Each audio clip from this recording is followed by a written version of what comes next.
I'm here with Abe Dinkus right now, the one and only Abe Dinkus, you know?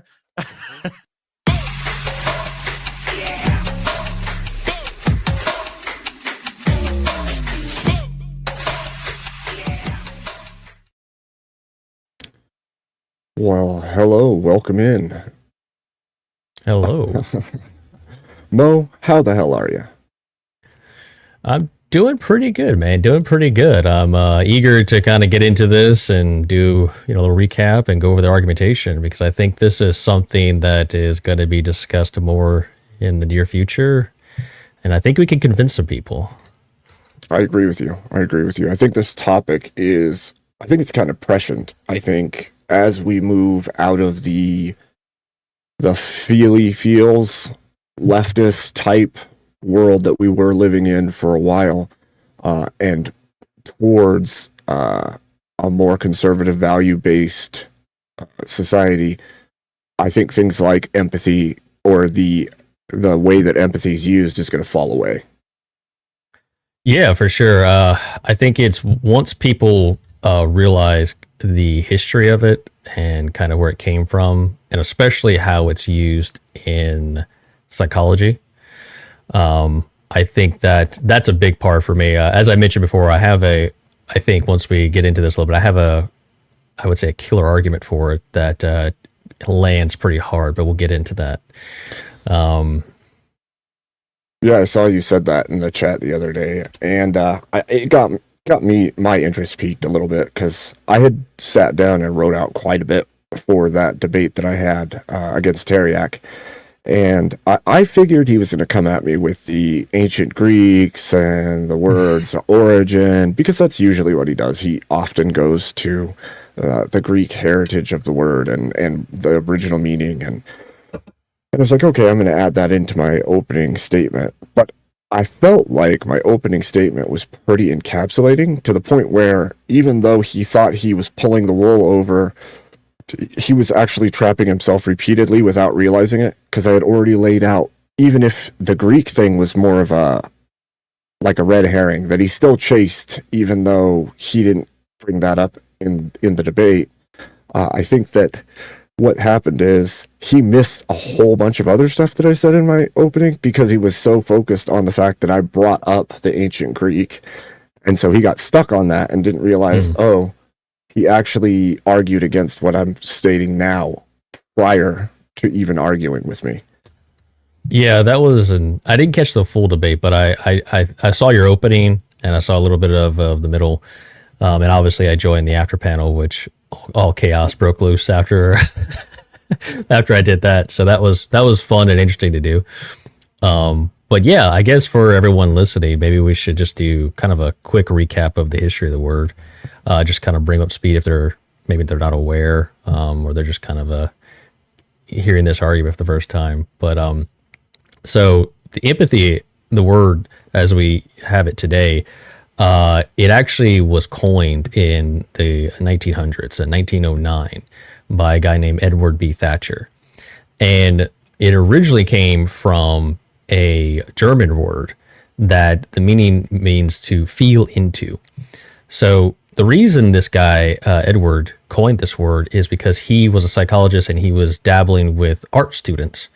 And he was literally getting them to stand around and pretend what it feels like to be inanimate objects like art.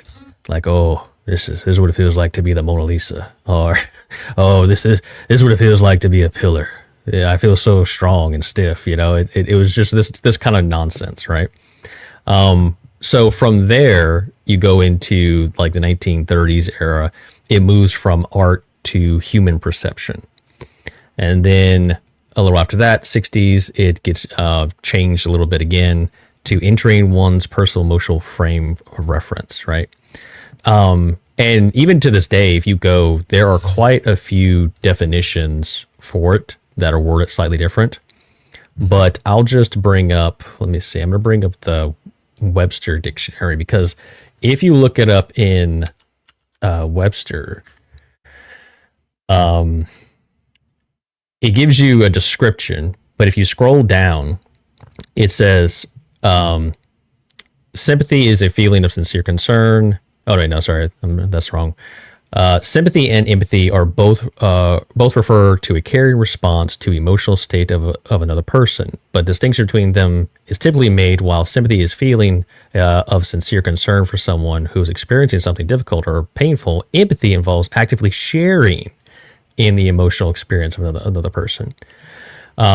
So that's actually a much more, I would say, grounded than what it started out from. But even the act of sharing, like how do you share in someone else's emotional state? That's really where the problem is, because we don't have access to each other's emotional states or what we're thinking. So we can't share in something we don't have access to.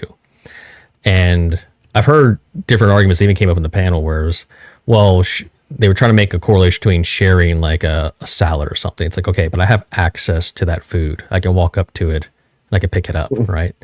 So that's not the same thing as sharing someone else's emotional state. A less charitable description is if you just type it into Google, it comes up with the ability to understand and share the feelings of others. Oh no, sorry, that's what I just read. So that's the same thing. But point being, however you want to slice it, the definition invokes this almost woo-woo thing where you have to somehow have access to another person's emotional state in order to feel what they're feeling. Right. That always bugged me. That's partially where my biggest hang up is because even if you took two people, even if they were two people who love each other, you cannot say that them sharing in that love is the same for both people. It's not the same effect, the same feeling. You can't even know that they're having the same biochemical reaction as one another. Like, it's not even... So... Yeah, you can even break it down to, okay, you could make... They would... This is what... So, the description I gave you is what I refer to as the strong version of empathy, right? Mm-hmm. So, when people discuss it, they'll try to lessen it to some degree and break it down. Well, no, maybe it's just your kind of you can relate or something else. They water it down to some other definition that takes away from the original meaning of the word in order to make sense of it. So, but even on that level, okay, someone burns themselves and you've burned yourself before. You still don't know exactly what they're feeling. You don't have access to that feeling. You talk about pain tolerance, skin, thickness or, ligaments, all this other stuff plays into what exactly they're feeling. You don't really know. Now you can sympathize with them. You can have compassion for what they're dealing with, but those are different words. And those are, in my opinion, better descriptive words because it doesn't have this woo-woo effect to it and doesn't make any logical sense, in my opinion. Well, and concern is already built into the definition of sympathy. Like, there's already the concern connotation there. And if that's the case, then what actually is the difference? And everybody kept bringing up, well, sympathy is like knowing how they feel or knowing that they feel a way and then ignoring it. But nowhere in sympathy is there some cold ignoring of the other person. It denotes that there's concern involved. Yeah, that was something that I found interesting too. They kept trying to make it the word sympathy out to be this almost disattached thing. Yeah, and I don't know how you have concern for someone that you're just completely indifferent to, and so I don't think that tracks. So that was a weird argument, in my opinion. Yeah, they were trying to take sympathy and turn it into false sympathy and say that it is that always. And it's like that. Right. Sorry, that doesn't make sense, guys. Yeah, no, it's bad argumentation, in my opinion. You can also look at... So one thing I wanted to bring up in this that is interesting is the role that empathy has played in psychology, right? Yeah. And so it's pretty interesting because they use that to justify all kind of things. So, you go through the origin of the word, that's nutty. But then when it goes into the psychology realm, it is used in, became a central to psychology during like the mid 20th century, and it really took a place in therapy. So, Rogers argued empathy was one of the 3 core conditions for effective therapy: empathy, unconditional positive regard, and all this other stuff. Carl Rogers, he was in the 1950s and 60s. Then you go into the institutionalization of psychology research. So 1970s, they developed psychology, moral, social, cognitive therapy, things like that. Then we get to more present day. And this is where this kind of leads into my argument, that killer argument I was referencing earlier. So the role in gender and identity research. So empathy is used to justify affirming a patient's reported internal identity and emotional state. So empathy becomes a central concept in a social and clinical psychology, and is now widely used to in identifying based therapeutic frameworks for including research in gender dysphoria, where clinicians are encouraged to approach patients' reported internal experience as being real and true.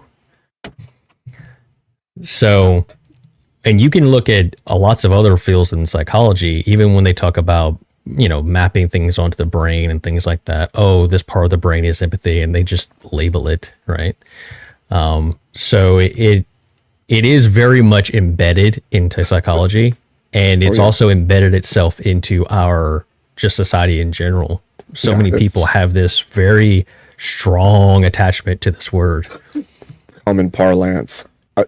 It's so bad because I feel like what it did is it wormed its way into the culture, and then once it did that, people became attached to it, not because it's true, but because it's some level of virtue added, right? Like, and that's not to say that everyone who uses it is virtue signaling, but there's a certain level of you are virtuous because you have empathy.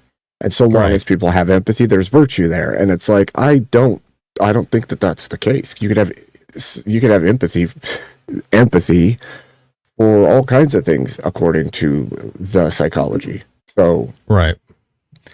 Yeah, it's kind of wild.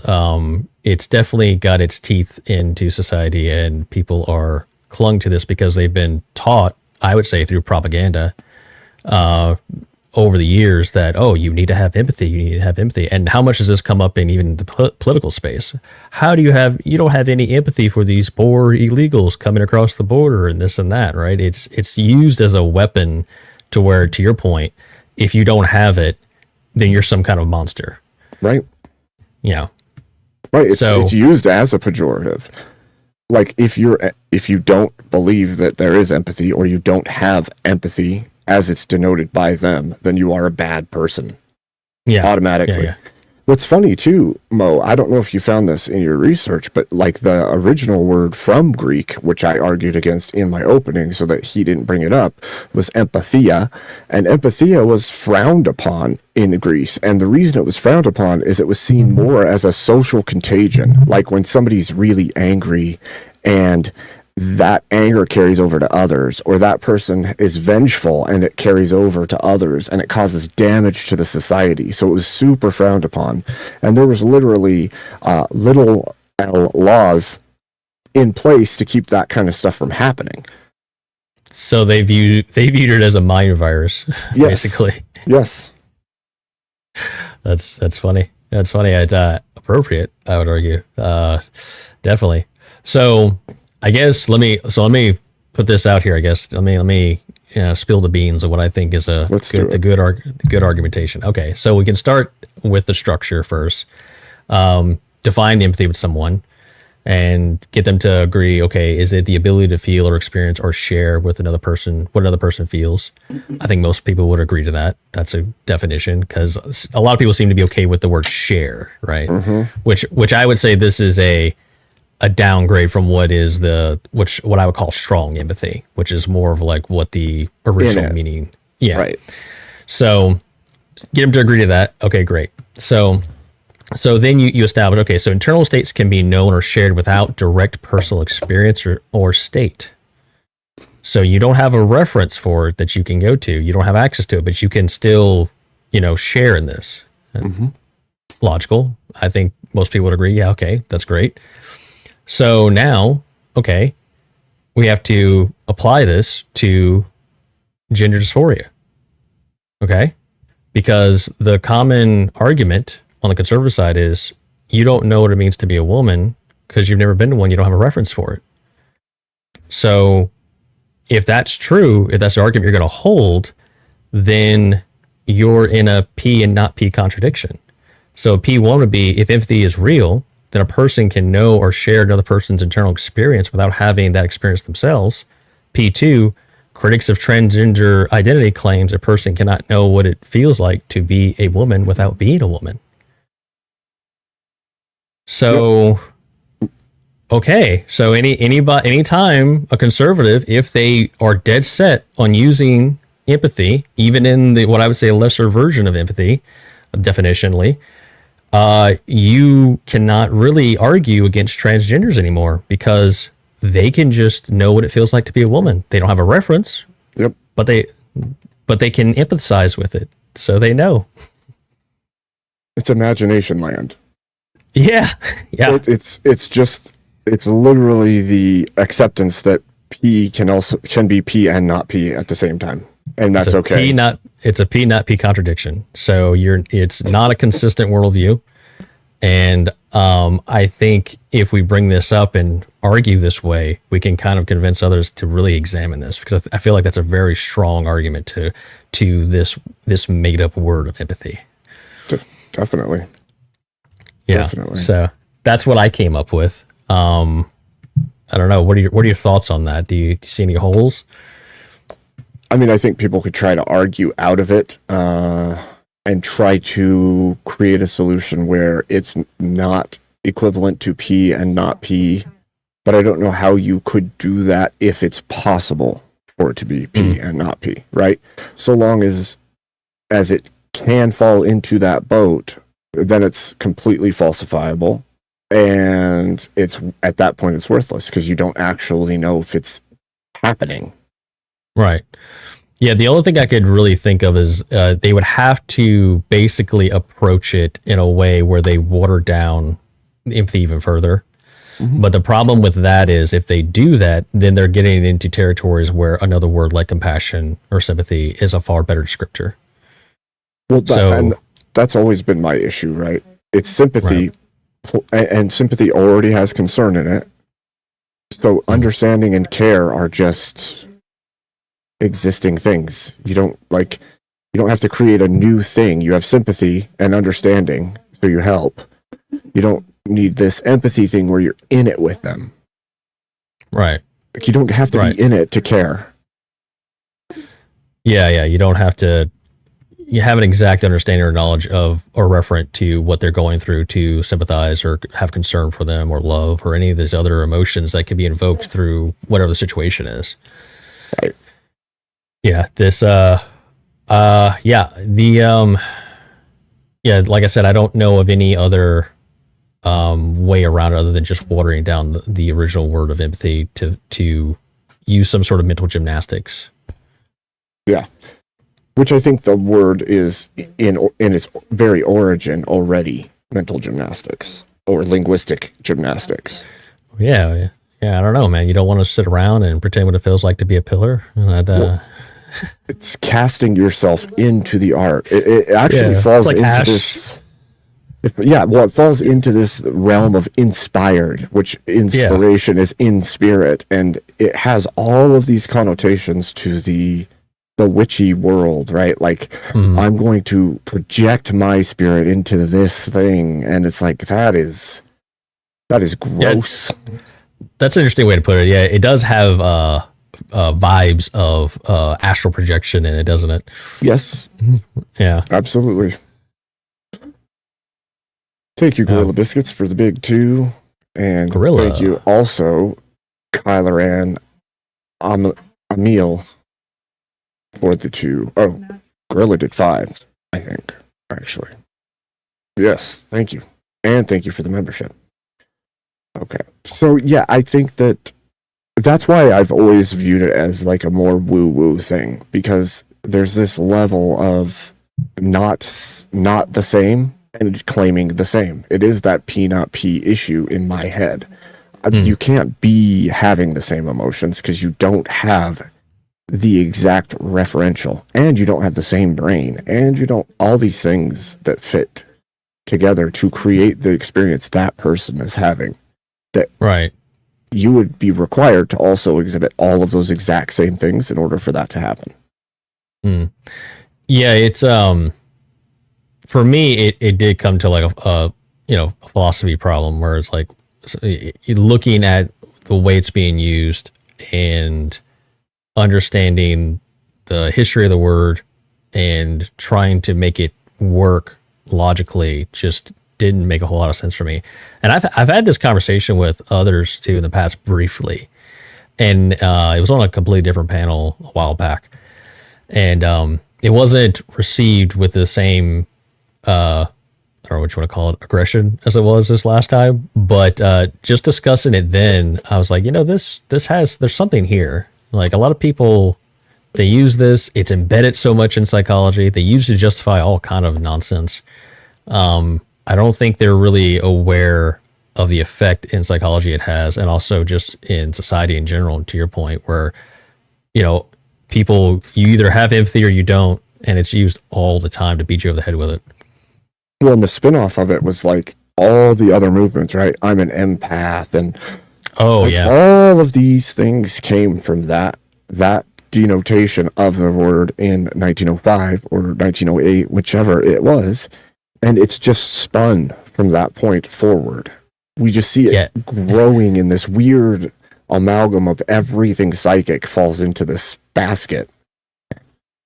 That's actually a good. I forgot about the empaths. That's next level empathy. That's where you're just like some sort of like superhero version of empathy, where you can a heightened sense. So it's even more. An empath is someone who has a heightened ability to understand and feel others' emotions. So they're a super empathy person. Maybe you get that award whenever you have so much empathy. You go super empathy. Yeah, it's freaking weird. But yeah, man, you see it way too often now. Like I hear people claim that they're an empath all the time, and it's like, okay, I get that maybe you're more attuned to the patterns of people's emotions and behavior. That does not mean that you're in their emotions.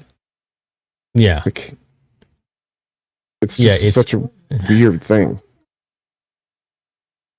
Yeah, so that would be something along the lines of like, so empathy, they would kind of go into the argument of empathy just means approximating someone's feelings. Well, that just boils down to perspective taking or imaginative projection or something along those lines.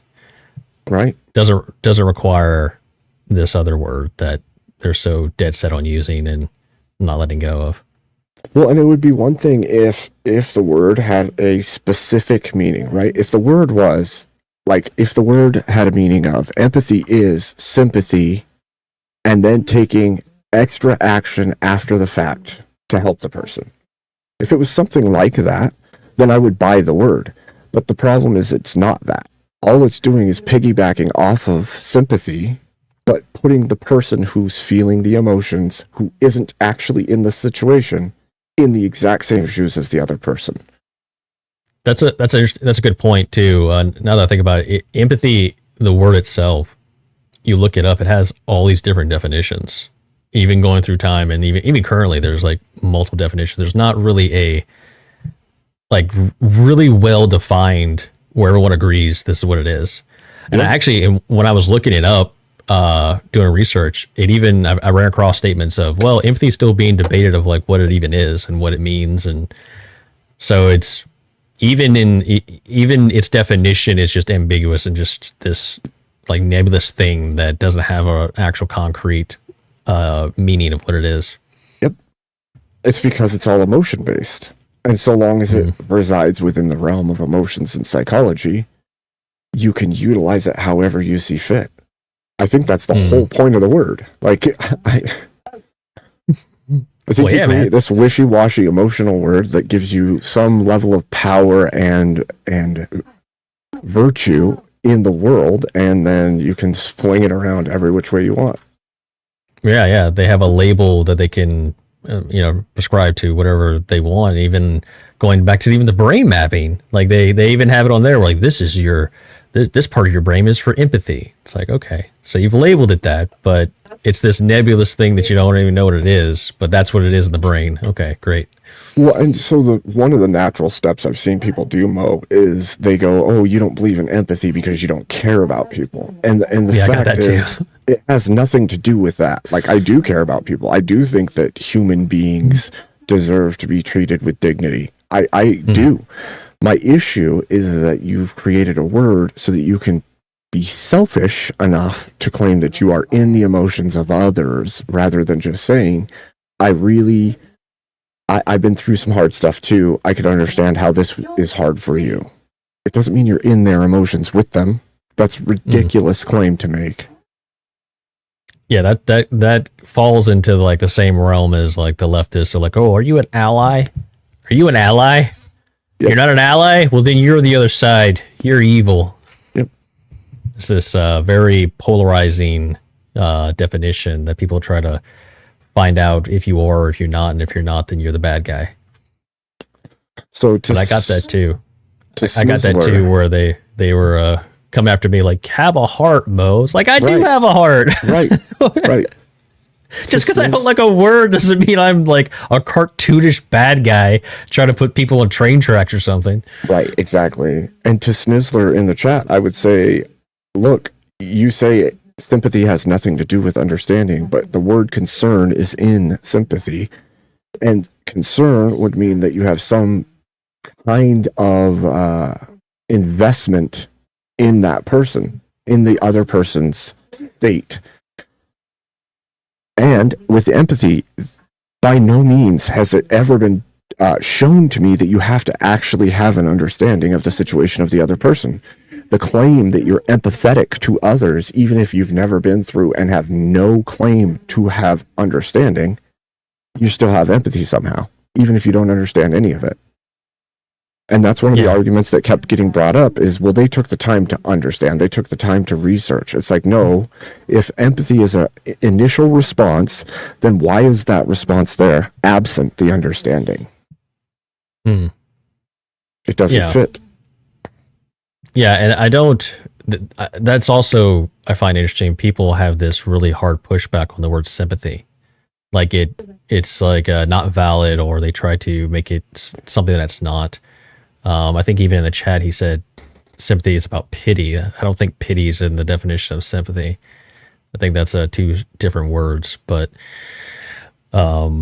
it is weird when you have actually better descriptive words that don't have any origins of being woo-woo attached to it that would work just as fine. But for some reason, people are dead set on not using those words in the proper context that they were intended. Yeah, I think that this is a weird degradation of the word sympathy in lieu of the power of the word of empathy. And the reason I say this is, if you look at the history of things, if you were a sympathizer to something, it meant you were all in with that thing. You were on that thing's side. If you said, I have sympathy for their position, it would mean that you actually had some kind of care for it. And now we keep seeing this from people all over the place. It's just pitying people. It's being distant and cold. Nowhere in the definition is that. And it has not been that historically throughout the history of the word sympathy. And yet they downplay sympathy as much as possible and upplay empathy as much as possible, which is a very weird thing to me. Yeah. Well, I think it's just, like I said, I think it's this, we find ourselves in this weird scenario where there's this glaring problem, and people have had it through propaganda for so many years, and it's embedded so deeply in psychology that they're not willing to consider letting it go or criticizing it. So then I they agree. have to argue. They have to argue from whichever way they can to hold on to this thing when they really don't have to. You really don't have to, guys. We've got other better descriptive words, and it doesn't require this nonsense of empathy. It's okay. Just consider it. And what's funny is when you look into it, you realize that it was coined in the first decade of the 1900s, and then it was only really used in colleges and in psychological exam rooms until right around World War II, and then it explodes off the chart in usage. And then you see, well, World War One, but both World Wars, you saw this explosion in the usage of it, specifically for social movements outside of psychology and art that were to push for women's suffrage and all these other things. But basically what happened is it was conscripted out of its original usage with the art, the classroom, and with psychology, and placed into the social sphere because you have to have empathy for these people. I'm gonna look. That's an interesting point. I wonder how much empathy was used as a weapon during suffrage. You look into that. Mm-hmm. I don't know the answer to that. I'm gonna write that down. making the case stronger. Mm-hmm. It's just funny how you see it popularize in way bigger ways after suffrage compared to prior. And even when you look at the pamphlets, you look at the talking points of early feminism, and you'll see it's littered through it. Yeah. You have to feel for them. You have to be in the fight with them. You have to empathize with them. Yep. Very strange thing, man. And yeah. I've said this probably a million times at this point, but words are your greatest tools and weapons as a human being. Some of the greatest tools you have. Because they can wage war, they can fix things, they can build you up or tear you down. So when people start manipulating language in a way that it shapes society around what they want it to be, I start to take extreme notice. Hold on. Yeah, that's actually, and other than it being logically inconsistent, that is another reason why I feel like this needs to be attacked so much, because I want to strip everything I can away from the left. I don't want them to have anything. Yep. So if this is another attack vector that I can go after to make people realize, hey guys, stop indulging in this. Stop even granting this nonsense. That's one more thing we can just beat them over the head with and make them look silly. But it requires us to actually consider the argument, realize it's nonsense, in order to attack it and take that power away from them. Mm-hmm. I agree with that. I agree with that 100%. It's just like the whole, I've stood against multiple things, but the whole my truth, your truth, bullcrap. Constantly I have to shut that down because you're only saying my opinion when you say that. Right. Yeah. So they can be. But you just have to keep twisting that language little by little. Until truth means nothing. Real, true emotions mean nothing. Individual experience means nothing. Merit means nothing. All of these things are just eroded by casual usage of language or changing of language. Yeah, it's funny how that whole my truth thing even creeps in with people who you would say are more conservative, or it just creeps in different ways where it's like they're adopting this language and give it into this idea. But yeah, it's just it's a perspective. It's okay. So you mean your perspective or your preference or whatever. Yeah. It's this subjective thing. It's not the, cause when you say my truth, it's almost like you're putting obviously the goal out there is they can't justify it objectively in any way. So they have to put this truth statement on it in order to make it valid.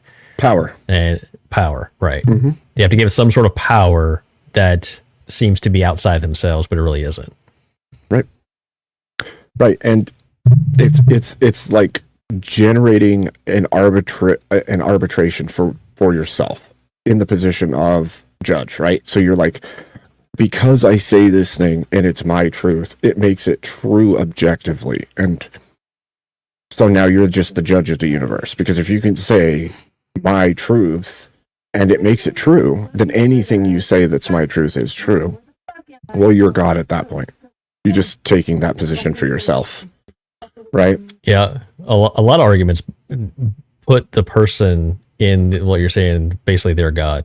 Like it's the goal of like, I'm judge, jury, and executioner, and this is valid without me having to argue the point. And a lot of arguments fall into that.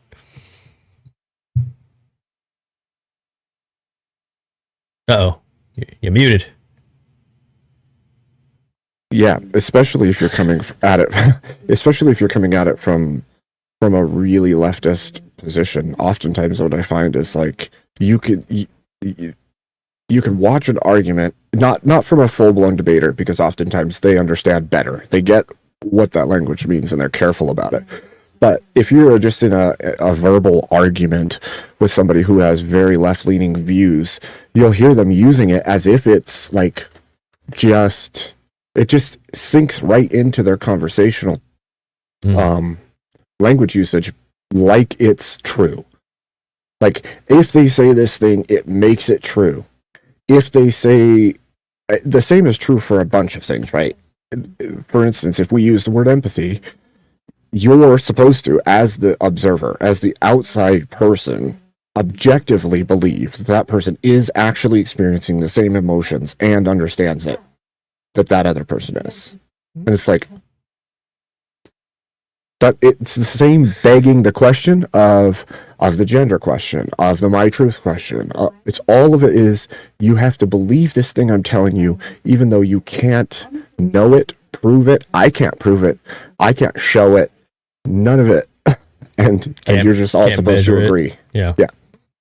Yeah. It's this crazy like axiom that they think they have, or they don't even really consider it, and they throw it out there, and you're in their world, and you're in their they've druggen you down, and now you have to fight from whatever this word is, this empathy means to them. And if you're not up to par, well, then you're a bad guy. You're just a bad guy. You're a bad meanie man. Well, and I don't even so much have an issue with the word, like Trench is saying in chat. Well, it already hit the zeitgeist before the culture war, so it's already a cemented thing in our language usage. And I don't disagree with that statement. However, if the word is going to be used, it needs to be used in an accurate fashion that is not so wishy-washy. It can mean almost anything in an emotional manner, and nobody can know what it actually means. You say understanding. Okay, this is one of the things I brought up in that debate. I said, when somebody tells you that person's very understanding, what are they saying to you? They're not saying that person did a bunch of research.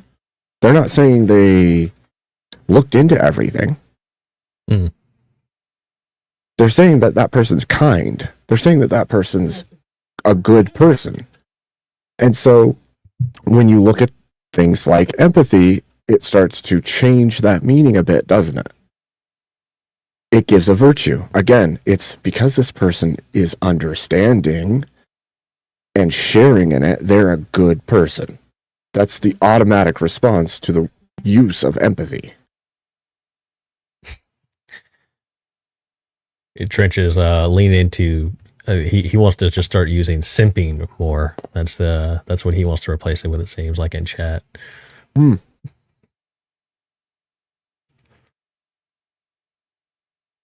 Well, if you could tell me how that's different,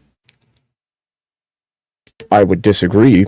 But if we're going to say that empathy is sharing in the emotions of the other person, doesn't that fall under unrequited emotional connection? Because that person doesn't have to give anything back. Right. How do you share in something like emotion and that you don't have access to in someone else's head? How does that? How do you make that logical leap? The problem is I can say that I understand what my anger, my rage, my sadness, my love, I understand what mine feel like. And I could say that maybe there's an approximation when you feel those things to what I feel, but they can't be exactly the same. And I have to know that. The moment that I believe that I and you can feel the exact same emotion, the exact same way, I think that's a dangerous road to go down. Yeah. And even if you go down that, what the scripture you just gave right there, that's just perspective taking or imaginative projection or something else. It's not this thing, Right. empathy. You're not sharing their emotions. You don't have access to their emotions. Right. It's you imagining that you are feeling the same thing as that person. And then, what's even worse, is you imagine that you're feeling the same thing as them. And now you're going to make choices, judgments, tell yourself a whole story in your head based on it without any foundational information about the situation. So now you've built a castle of falsehoods in your head about this other person's emotional state. It's a castle made of sand, It is. built on a bed of lies. Yeah. Exactly. One could say. Trench might be one to take the argument. He might want to I think he does want to. sounds like it. You want to tell us how wrong we are, Trench? You want to set the record straight?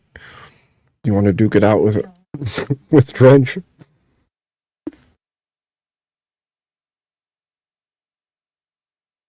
Trench, you want to come up and argue your... So just to respond to one of my chatters, Shakaturi, there's nothing saying that all humans don't deserve the same respect. That has nothing to do with this. So I'm not sure what you mean by that. Yeah, and by the way, nowhere in empathy does it say respect either. Right. Again, this is what I was saying earlier. Because it says the word understanding, it's automatically taken as kindness because we've always used understanding as a synonym to kindness when we talk about human beings. When somebody's understanding, they're kind. And if you create a scenario where this person shares in your emotion and they have understanding, now that person's immediately kind, and that's a good thing. Even if you said that guy empathizes with serial killers, for instance, I don't think that that's probably a good thing to empathize with, but because you use the word empathy, it comes across as a kindness. Yeah. So, and if you're an empath, you're super kindness or something. Yep. Whatever the Super Saiyan version of empathy is, I'm not sure what you would say that. But that would I think that's what makes his hair go blue and pink and stuff. Pink, and yeah, probably the pink version. Yeah, that would fit. I am interested to have this argument with someone to see if they can get past my P and not P contradiction. Love to understand their reasoning on that. Are you going to try to set up an actual debate for it, or do you just want to argue with people about it on the panel? Probably just argue with people about it on the panel, I would imagine. I don't know. I mean, I'm willing to have a debate over it. Man, I'm always down. I'm always down to debate. Indeed. Yeah. Anything to sharpen the sword. I agree with you. I think the more you do it, the better it is. Even if it gets a little bit heated or crazy at times, as long as you have the same understanding as the other person, this is not a personal thing. We're trying to attack ideas, break them down. Right. That's part of why I'm even okay with having the conversation about this specific topic, is I want it shredded and honed so that if it is a true, real thing, it's proven, and then it's set in a more objective manner, so that it can't be this wishy-washy thing used as a weapon or as a grandstanding tool constantly. For sure. This would be a fun one to just post up on like something like TikTok and then just welcome people up. It would be. Might have to consider. Maybe I'll do that. Maybe I'll do something like that, or maybe a YouTube stream. I think it's a good idea. Have people come Prove up and me just wrong. argue. Prove me wrong segment. Mm-hmm. Because there seems to be a lot of people that are they get worked up over this. I don't understand that. I don't really understand why this in particular is such a button, such a hot button for a lot of people. So I kind of do, and what I'll say is, this is something that happens to people like Andrew, people like Emmett, right?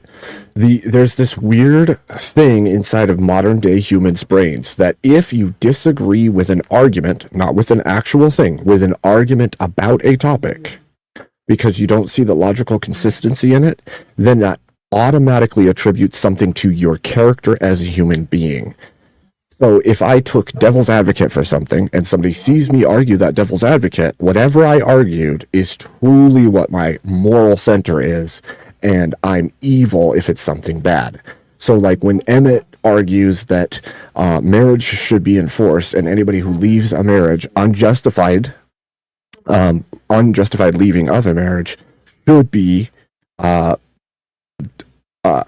be getting legal repercussions for what they've done, or criminal even. And immediately what happens is they put that into his character, and then they start calling him names rather than arguing or contending with the logical drawdown of the argument itself. And I see it all the time. So the moment that I say, I think empathy is fake and gay, it automatically means I don't care about any humans at all. I'm a terrible human being. And that's right. The modern day human brain cannot contend with an argument versus a belief. Right. Yeah.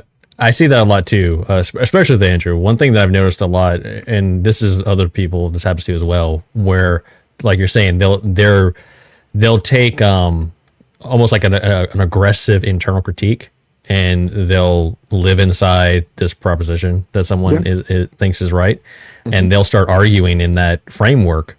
And then for whatever reason, people hear that and they go, this guy believes that. He believes everything about that. This is his worldview. And then they'll reference it later on. Well, you said this without actually taking the entire context. Do you understand? He's either doing devil's advocate or internal critique or some crazy analogy. He's not actually saying, this is my worldview, this is what I believe. Right. And the worst part is, and this will hook to what we're even talking about, the empathy of the situation allows them to think they know what this person believes now because they have understanding, and they extrapolate that out, right? And because he believes this thing, he must believe this thing and this thing and this thing, and there's no logical entailments that connect them because for some reason people do not have any logical coherency inside their brains today. And so what happens is, because you think that leaving your marriage unjustified should have legal repercussions, it also means you probably torture dogs and all these other things. And it's like, first of all, the person who's arguing that may not actually believe what they're arguing. They're giving you a logical argument to test your logic, not their own. And how did you attach all this other bullshit to it? Yeah, that's and like I see it all the time. Yeah, like the Andrew, he's argued a few times of making an analogy of like locking women up in cages and things like that. And so many people are like, he wants to lock people up in cages. Like, really? It's because it blows my mind, and then it pisses me off. The same happens with his force doctrine argument. They extrapolate out that he believes all forms of force are right because he's arguing that might makes, that whoever holds power can enforce that power in whichever way they choose. He's not saying that you should use it for evil, but he's saying that even evil people with power can do whatever the hell they want so long as they have enough power to do it. And people automatically think because he's saying whoever has the force has the power and can choose what happens, that he wants the bad. Yeah, they jump from might makes to might makes right. Yeah, it's crazy to me. Yeah, There's a it's a disconnect, man, and I think it has to do with a lack of critical thinking that used to get inbuilt through like daily experience working on the farm and doing things, menial tasks, and growing yourself as a person, having lots of conversations in person, being responsible and accountable for the words you speak and the ideas you put into the world. And because it doesn't exist in the same way it did in the past, people never develop the logical linkage that needs to exist for you to actually contend with arguments.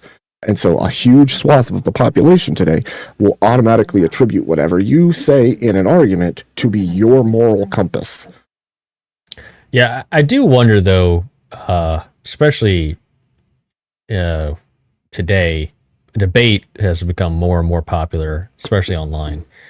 I wonder how much of that is just people who are not in the debate space and don't understand debate, hearing these arguments and then jumping to what they think is their logical conclusion, and just running with it. Sure. Because I think a lot of in the debate space, like me and you, a lot of other guys, we hear an argument, we're listening to the argument and we're trying to understand the entailment of the point they're trying to get to, versus trying to burn them at stake for the things they're saying. So I do wonder, I think that might also have a lot to do with it, but I do think that you have a valid point there too, where people just don't, they're built different, man. They're not built the same way they used to be, where it used to be this, logical, the old folks used to call it common sense, sense, just having some common sense, and I think that's not as popular today.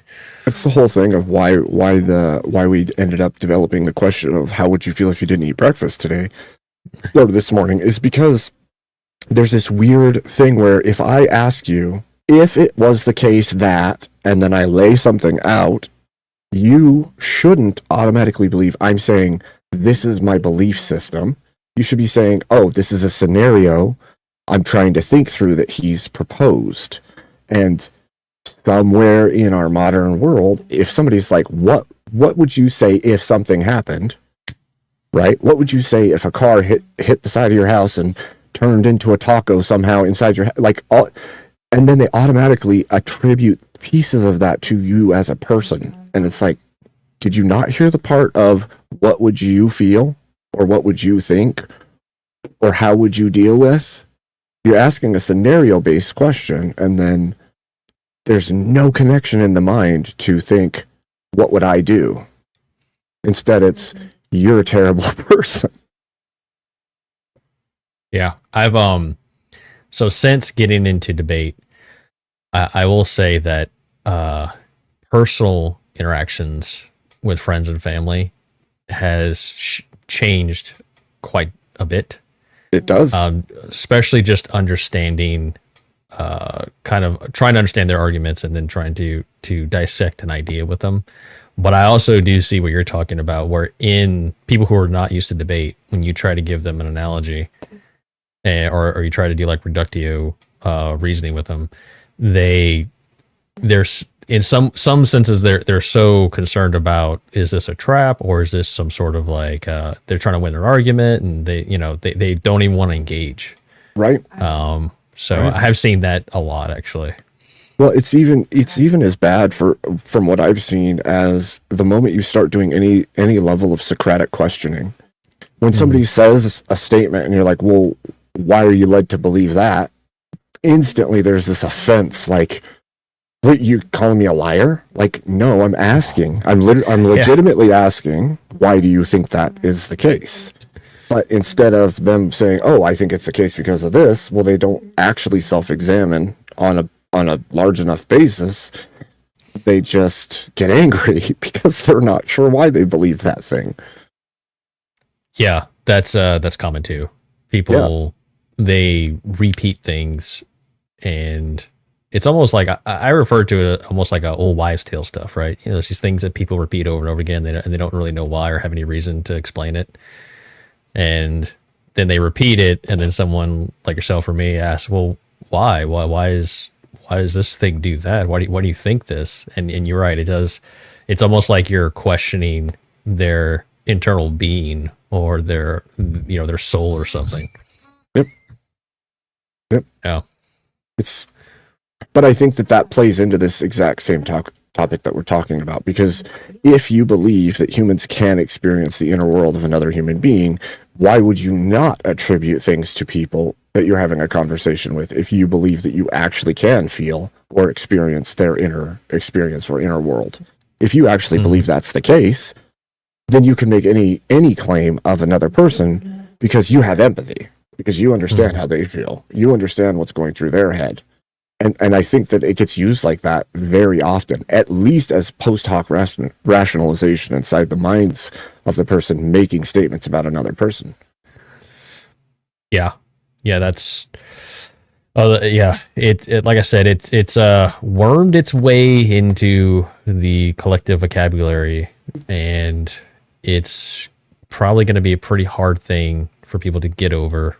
I feel like the debate space and more conservative mindsets, based on the arguments that I'm putting forth, could be a little more easily convinced to even, at least approach this and consider this. But I haven't come up with an argument for like someone, like if I'm arguing this against an atheist or a leftist, I don't know if I really have too much of an argument, because their worldview's pretty screwed to begin with. So yeah, for me, it's hard to build a logical framework on nonsense that they already, all the other nonsense they already believe. True. For me, it's like, I feel like language should be concise. It's your main tool of communicating what's internally in you with others. And if you can't seem to use it for that, then you're dropping the ball. And that's not to say that people who legitimately can't, are at fault for not being able to. But if you have the faculties to communicate accurately, then why would you slosh the words into a mush of meaninglessness when you could actually use them in an accurate manner that would convey your ideas more clear and concisely? Yeah, and go back to your previous point, it's such this ambiguous word with all these different meanings, and you have like a hard version of it and then like more watered down version of it. And even if you look into it, like I said in my research, that it's even debated of what it even is, and what it how it applies to psychology. And so there's even like infighting in the psychology of like what this thing properly means or how to apply it. Right. So why are we putting so much stock in this, this word that was made for it? From what I can tell, the only reason it was made is to just use it either as a weapon or use it in some weird art project. Well, and it's like, it's this part of society now. Well, what would be the issue with people just saying, I care about them? Right. I care about people. Like, you don't need to say I'm empathetic. You don't need to say I empathize with them. I have empathy for them. Why did we need to create a word that has a bunch of woo-woo linkages into it from its inception till today, rather than just saying I have sympathy for, or I care for, or I can understand? Like, why do that? Why create a word, link a whole bunch of woo-woo to it, and then let that carry into the modern day where people literally believe they're like mind-reading empaths who understand everyone's emotion in a room the moment they walk in, and possibly have the ability to control the emotions of the room because of their presence. Yeah. Probably the same reason why, gender studies, just muddying the waters between gender and sex and all this other stuff. I would say it's just another way for them to play with words in order to bend reality to what they want it to be and force it on everyone else. That's my take. Yeah. I think, well, that's why I brought up the fact that it's automatically seen as a virtue. Yeah, that is a universal. Like everyone who buys into this. Yeah. Oh, this person's. I've never heard someone say someone's empathetic in a negative connotation. It's always, if someone's empathetic, oh, they're such an empathetic person. It's always a good thing. It's always a good thing. And so if you don't have empathy, oh, Mo, you don't have empathy? You're an evil, cartoonish villain that wants to, Right. Well, and that actually is even worse, because what that does is it shuts down your critical thinking even further. Because if I seek to understand prior to giving care to something, right? If I see a situation and I'm like, I'm not gonna just feel for this. I'm not gonna be like, oh man, I'm so sorry for. No, I'm gonna step back and go, wait, is this legitimate? I need to understand this a little bit more before I make a choice, or justified choice at least. And then because you didn't automatically care, you don't have empathy. So you're the bad guy. Because you decided you needed a moment to think about it. Remember those pictures that AOC took when she was all sad next to the fence? Yep. And they put it all over the news, and people are like, oh my God, she's crying. And then you zoom out and it's like a empty parking lot. So yeah, you're right. You're going to empathize with her feelings. She's feeling for all these people. Poor AOC. Don't you have any empathy in your heart? It's like, I need to know a little more. It's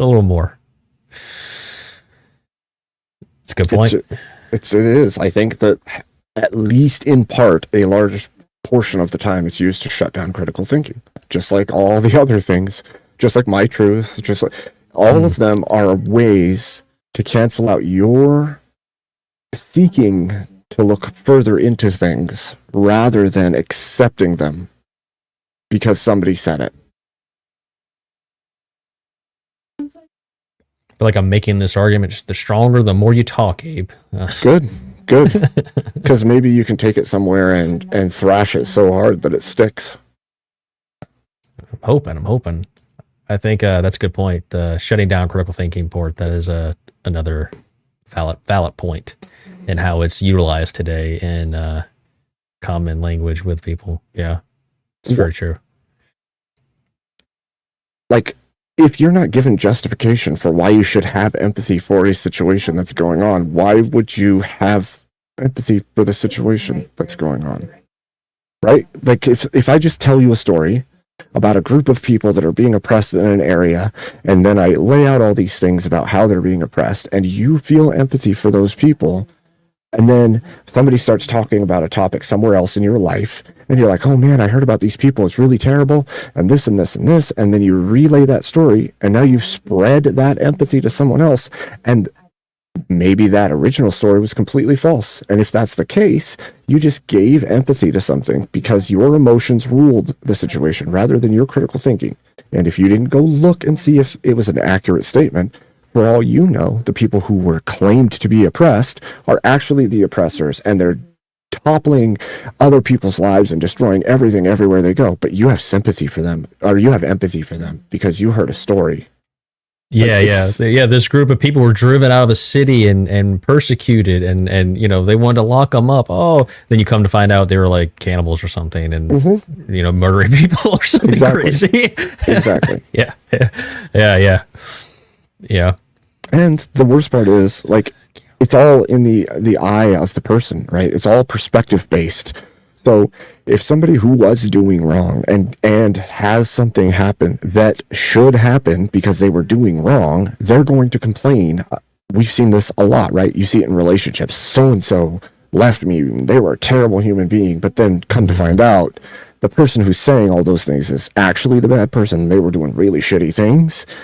But if you just take the empathy right off the bat, you're going to believe the person who was the aggressor. In a lot of cases, because human nature is to defend self. And I think that empathy just amplifies that to a point of, I don't know, man. It just comes down to things like believe all women and like all of those things. Yeah, you can see it also, the story you just gave, you can see that play out in real time on the Whatever podcast. Yeah. Some chick will make a claim of something horrible, and then they start asking her, details about it. Turns out she was a horrible person. It was probably her fault. Yeah. Yep. Because we live in first person view. I don't want to make a bunch of like biblical claims, but like we look through glass darkly. And what I've always kind of taken that, at least in part, to mean is that if you look through smoky or dark glass, you see yourself. You don't see the world. You see yourself. You're seeing the reflection of self over everything. So the stories you tell, the situations you were in, all of it's based on your emotional perspective, your personal experience, not about what actually happened. You can't give an objective reenactment or telling of something, not really, because you are the person in the scenario. And because you overlay your view of things on the world all the time, it's nearly impossible to give objective information as an individual. Yeah, we all view reality through cognitive filters. Yes. Right. So Yes. by definition, anything that we relay is going to be subjective in nature. It's Which no, I don't just see a way makes around empathy even less likely to be true. Right. Because not only can you not be in their head, you also have all of their cognitive filters and your cognitive filters between you and them to even get close to their emotional state. Yeah. I don't know. Do we have any chatters out there that want to come up and argue with Mo about this? Because I think Mo's right, and I'm not going to actually take a stance against people. I already just debated it, but Yeah, come one, come all. Anyone wants to come up and have a little we just have a discussion. We don't have to be full on debate, bro, if you don't want, but we can go that route if you want to. I don't care. Sure can. I'm going to throw the link out there. And if we have anybody interested in coming up and talking about whether or not they agree or disagree, whatever you want to give us your take on it. Is empathy real and important and the builder of all societies in the world, or is it just fake and gay? Let us know. Welcome in, Kat. And thank you all for being here. Make sure you hit the like, the subscribe, and consider donating so that I can continue to make videos for you guys. Yeah, get those likes, get those subs, and throw those donos.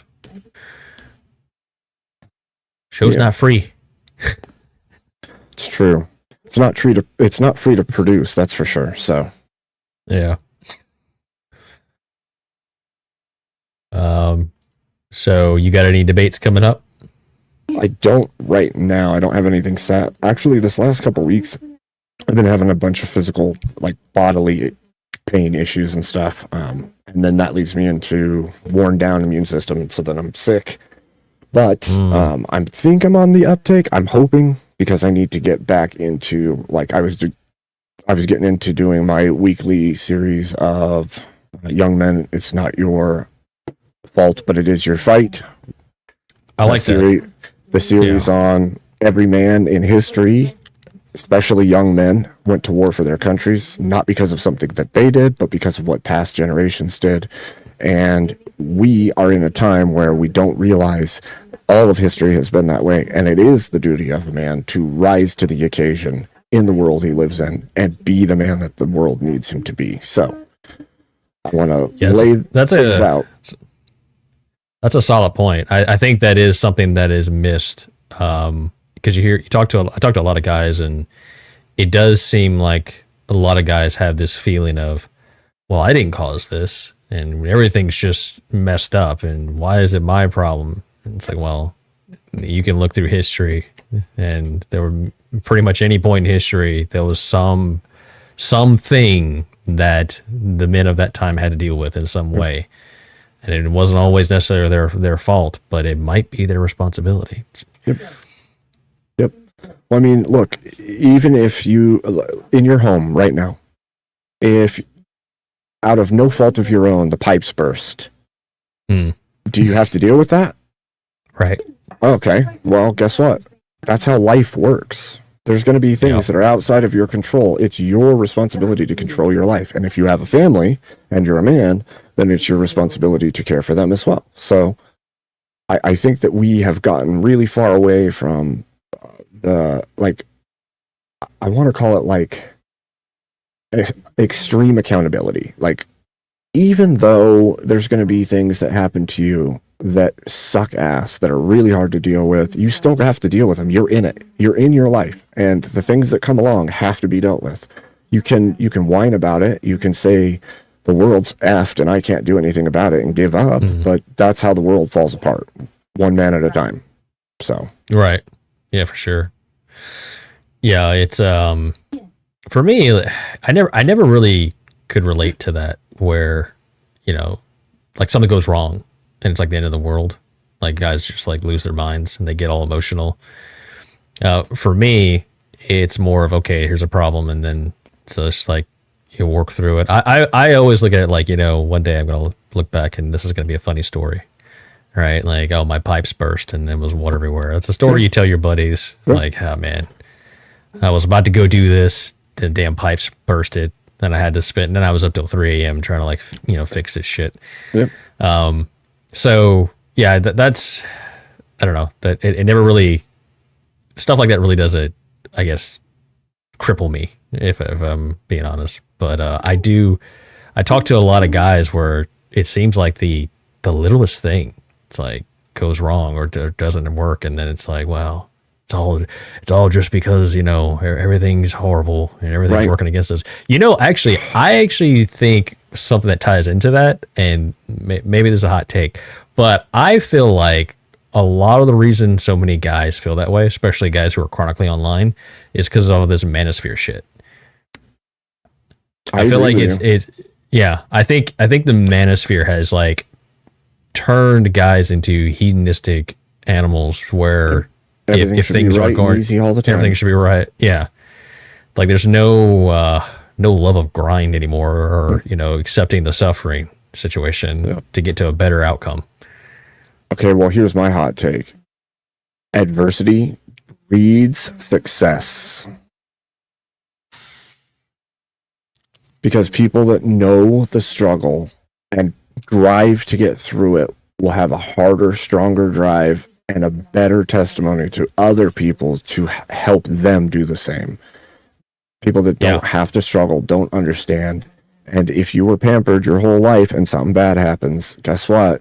You're going to fall down because you don't know what to do about it in that moment. So I agree. So here's a follow-up question for you that plays into that.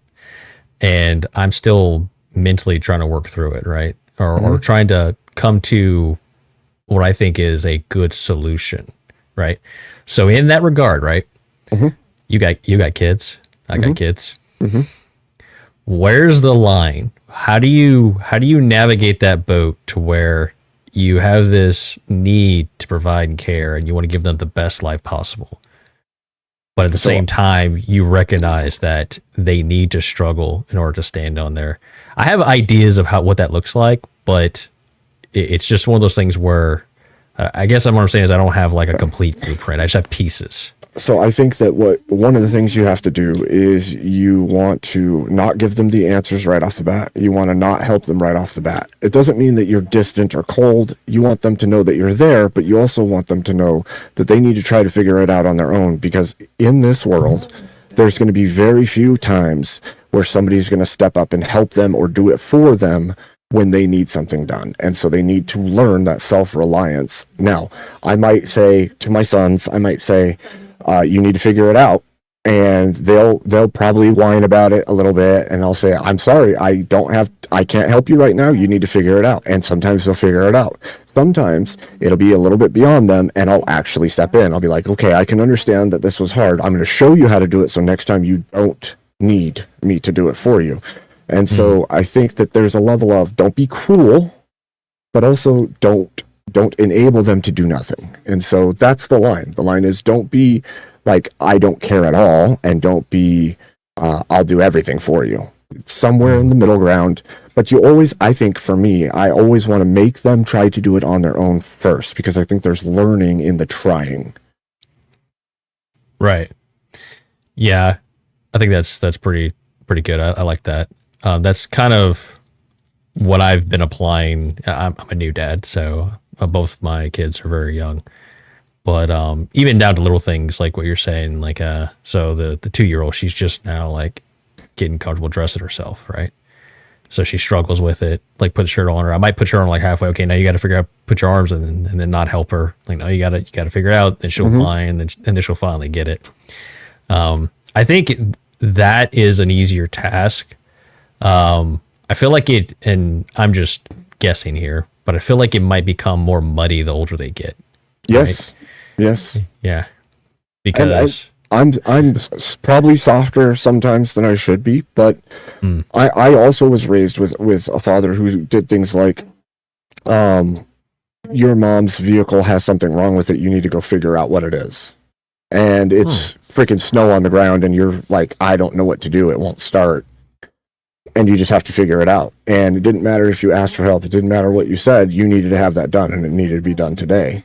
And you just lay under that car, and sometimes you're going to weep about it, and sometimes you're going to be really pissed about it, but we figured it out over time. And I don't want to be that dad who's not there, but at the same time, I see the value in forcing them to overcome sometimes. Right. Not to the point of like making them hate their life, right? But right. So somewhere in between, making sure they're independent, but not necessarily shipping them off to military school. Right. Yeah. Right. Somewhere in the middle there, yeah. Right. Yeah, gotcha. Yeah. That makes sense. So yeah.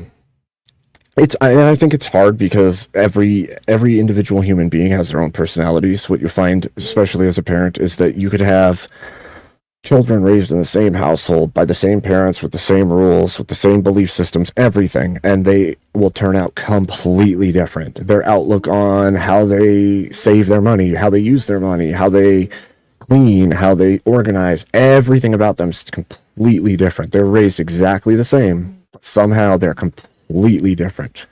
And so there's some of that means that you as a parent have to figure out what's more effective for each child individually, because it's going to be different. Like one child might not take to discipline at all. They might just keep doing the thing regardless of the discipline. And the other one, all they needed was a stern look, and they'll never do that thing again. And so it's really funny how different people can be. I've even noticed that with individual things with one kid, right? Like like for the most part, just like you say, a stern look, but then there's this one thing, it's like a repeat thing for whatever reason. They refuse to let it go. It's like a line in the sand they've drawn. It's a battle of like wills and discipline to get over it. It's crazy. Okay, I gotta read this one. Sorry. I'm paying attention, but I'm kind of like in the conversation too. So Red Dwarf Woman says, in reality, empathy is actually projective self-involvement. This is ultimately a form of narcissism that passes as caring. I mean, that's basically what I've said. Yeah, someone, who was it? It was a brief discussion I had. Empathy came up, and someone was making the connection between basically psychopathy and empathy, to where they're the ones that are like truly, in a way to even approach like doing it, because they're just psycho, and that's how they're narcissistic and that sort of thing. Yep. Interesting. Well, if you were a sociopath or a psychopath and you wanted to exhibit normalcy, all you would have to do is pretend to be empathetic about things. Act like you feel, I'm sorry, that must be really hard for you. I can totally understand what you're going through, and you just seem earnest, and you seem like a completely normal person.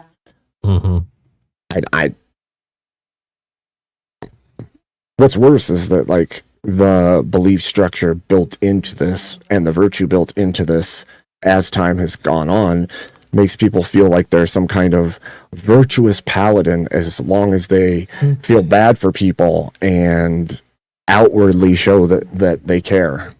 Like, yeah, they're paladin of the group, man. They're the moral compass that everyone should follow. Yeah, and in reality, you should just be the one upholding your own moral standards. Well, in our case, biblical moral standards, but you should be holding to what you know is right, and that should be the virtue, not the I outwardly show the world that I have feelings. Because I don't see empathy as a private thing most of the time. It's like some kind of broadcasting that you're empathetic. Like, what good is it if it's in private and nobody knows about it? Is it needed to be talked about? Does the world need to know that you have empathy? I don't know, it's a weird thing. And sympathy, I could say, like, sympathy I can feel for people going through hard times. I can feel for them. Not like for them, but you know what I mean. I can be like, that really sucks. I've been there. I hope it gets better. And if I can help, I will. But that's it is what it is. And that's not pity. That's not like me being cold about it.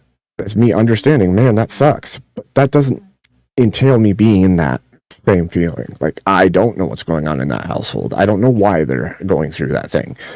None of that needs to be known. But if I was saying that I'm empathetic to that situation, well, now it's a whole new thing. I'm sharing in it, which is a public display, right? Because to share is beyond self. Now I'm sharing with you, not just feeling it myself. Yeah. So I don't know. So Abe, I'm sympathetic. I'm actually sick from, and it sucks. Hope you get better, man. Hey, thanks. Hope you get better. Yeah. Hey, thanks. I don't know what you're feeling though. Sometimes being sick sucks. Yeah, we had a round of it over here not too long ago. It sucked. Yeah, I swear it just goes round and around inside of a household, and it's like, oh yeah, just disinfect everything. Well, it's just crazy. It felt like, where we were at, it felt like it was like 2-3 weeks in a row of just 7-degree temperature. Remember that? I don't know if you were in that Arctic, whatever the hell it was that like came through, and it was like this hard cold for multiple states. That sucked. Yep.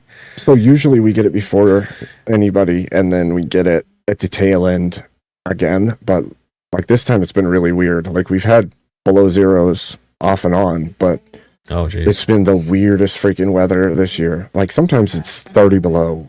We've had some that are 50 below, but like this year we'll dip down into like -5, -10, and then it'll come back up to 20s, and then it's in the 40s for a week, and then boom, it's back down near zero. And I'm like, what is even happening this winter? I don't even understand what's going on.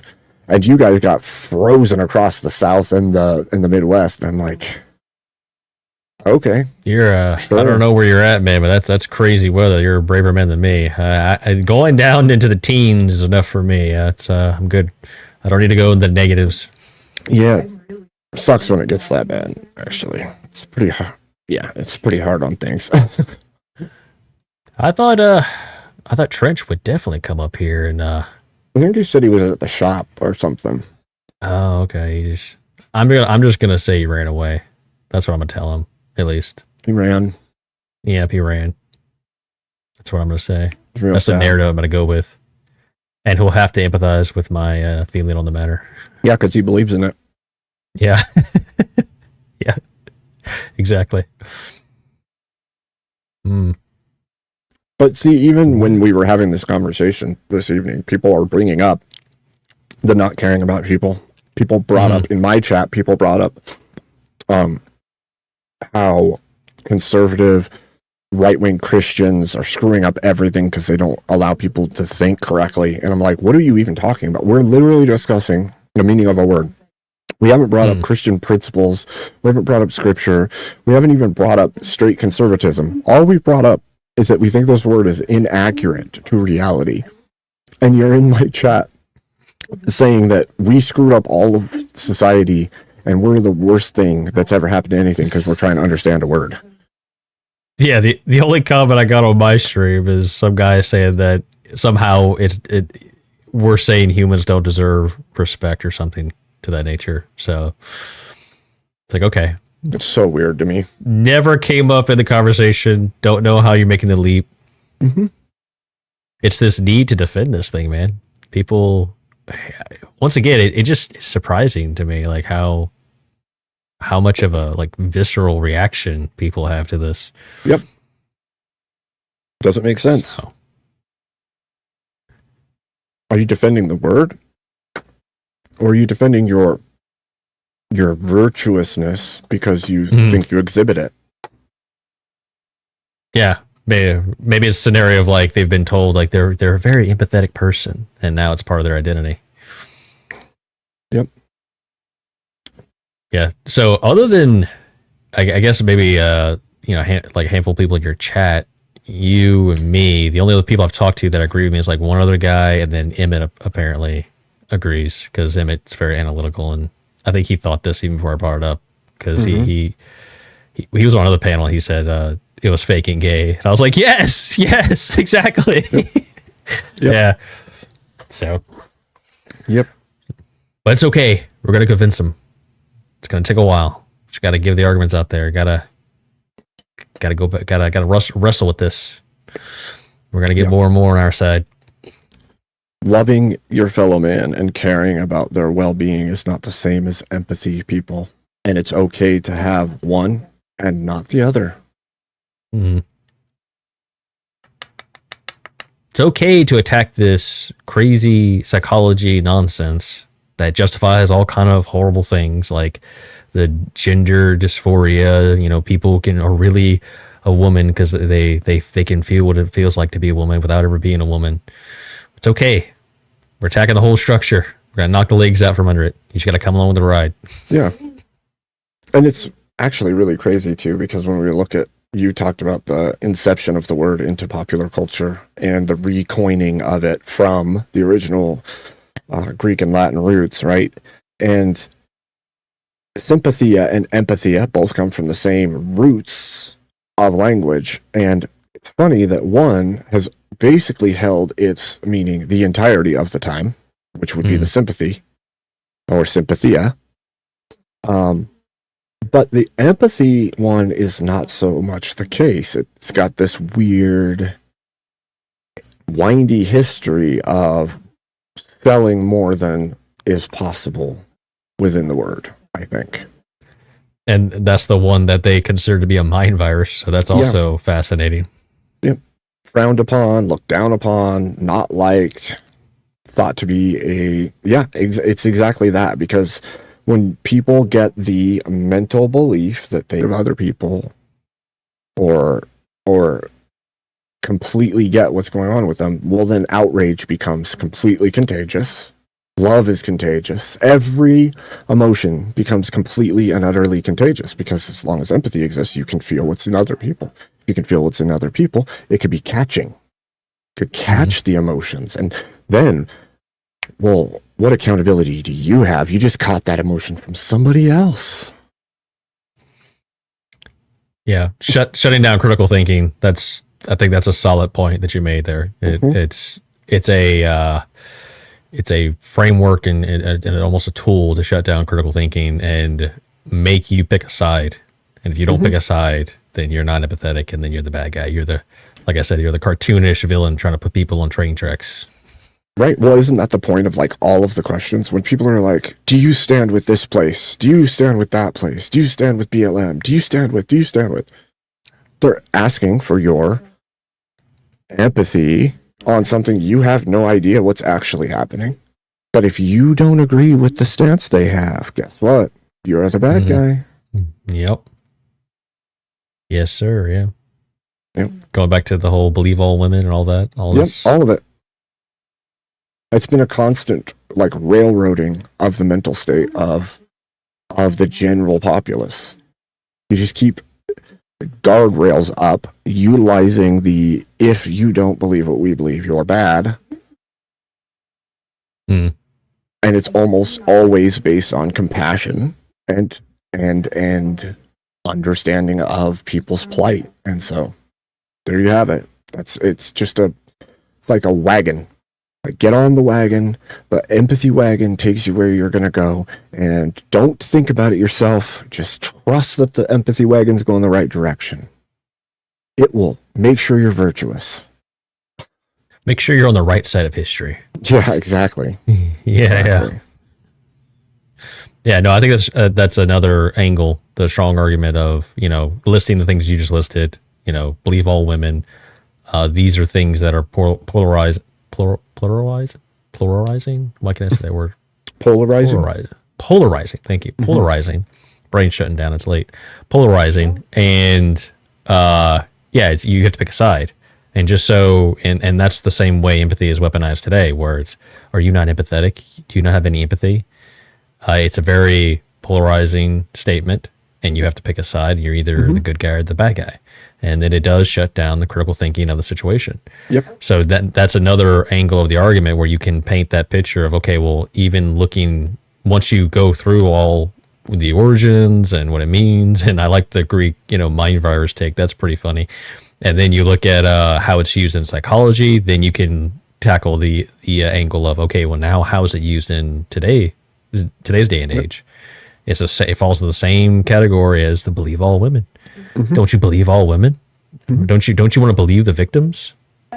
Yeah, I think that modern day usage of empathy is in fact the foundation of virtue signaling.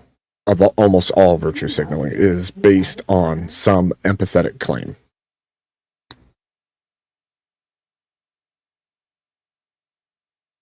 Yeah, that's but I'm interested. Maybe I can have I don't know when we're gonna bring it up, but maybe I can bring it up with Easy seemed to be the biggest proponent against it that night. That was also a side note, that was kind of fun because Easy, whenever he has like a debate, he stays neutral, right? Even in the after panel. But what was cool is like I popped up and I'm not on the list of not being neutral with, so he could go in on me. So right. I did like that. That was kind of fun because it made me think like, maybe heated. Maybe I should do that more often because it allows Easy like an outlet to like talk without like targeting the other debaters. So that was kind of fun. But I don't know like how often I'll be able to do it based on the subject. But that was pretty good. But maybe we can have another discussion and I can kind of paint this picture, especially the P and not P contradiction, and see what his take is on it. Yep. I mean, that's a hard one to contend with. If there's some form of contention, it'd be good to suss it out. Now, the only thing I can see as a meaningful distinction would be that the claim of something that resembles empathy, which again would probably fall into sympathy because you don't need any extra steps, is good for people, right? Like sympathy, having sympathy for your neighbor, having sympathy for those who are in a bad way or who need help or whatever is good, right. Within reason, right? Because there's going to be times where your natural predilection is to feel bad for somebody's situation and maybe want to reach out and help, even though they shouldn't be helped because they're in a bad situation because they're doing bad things. It does, like, even from the Christian worldview, there is that sympathy response of, oh, geez, maybe I can help that struggling family or that struggling person, or they're stranded on the side of the road because their tire blew out, or like those things are good. That kindness is good to give. But I don't think that we have to go as far as sharing in an emotional response or sharing in the, however you want to put it. And usually what happens is they're mangling the words, right? They're going to mangle it to the point where understanding means you have foreknowledge, or they're going to mangle it and say that because you've had this thing happen, you understand. And because you understand, there's like a sharing of an emotion there. Well, yeah, I could see where you can understand how you being mad or you being sad or you being loved or whatever feels to you. That does not mean that it equates to how they feel. And I think that there's that's the danger. That's always been the danger for me. Like that claim of knowing the inner workings of someone else, because only God knows the heart. We don't know the mind. We don't know the heart of another. We can make guesses. We can make educated guesses. We can probably be close, but you can't be in it. You can't actually know it, because if you could, you would be God. If you could make salvific claims that are impossible to make for human beings. Like all of those things, when you open empathy up, become completely open to them or to a person. If they claim that empathy is a real and true thing, and they can actually be inside your internal representation of the world. Now I can make all kinds of claims and feel justified in doing so. And so long as you are on my side and I make those claims, you're going to agree with me. And there starts the train that we were saying that kills critical thinking, starts movements that can't be stopped by people that are standing against it, because you're the bad guy the moment you stand against it. And so I can't see a good in that, in the sharing in part of it. Yeah, that's a pretty good point. They are people who give into this and think they do have that ability. It is almost as if they're placing themselves in the shoes of God, right? Like they're trying to basically bring themselves to like another level of almost like humanity, where they're so in tune with the state of humanity that they can understand on a personal level exactly what this person's feeling, and they can read their hearts. Really, I mean, that's basically what it comes down to. You're reading someone else's heart. Right. Yeah. Right. It's craziness to me.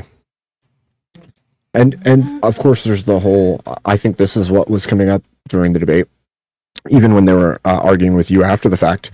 I think a lot of it was coming down to like some colloquial side-ish version, like this is what I think it means, and if we use it in general parlance, then it means this. And it's like, cool, but if we're going to go with the basis of the word and how it's used in general, then it's impossible.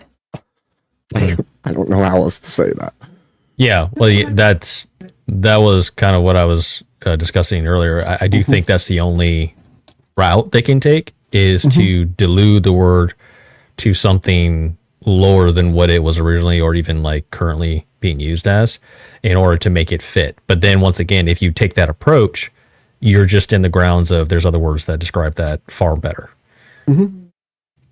Which is exactly what I was trying to get Teriak to see. Like, you're saying this thing is empathy, but you're describing sympathy plus some supernatural understanding. Like, make it make sense. Yeah. You're saying, I have sympathy for this person, and then you tried to switch up the order of it, like they understood before they felt. I'm like, how does that make sense?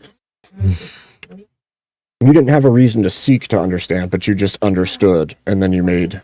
Sorry, camera. You had no reason to seek to understand, but you just understood, and then... Jeez, camera. Nope. What are you doing? There we go. There we go. But, like, the order's all out of whack. Either it's you inherently understand the emotions of all other people, or you had an emotional response and you sought to understand them. And it's like, you can't hammer that down. No matter who was arguing with us, they couldn't hammer down where that line was.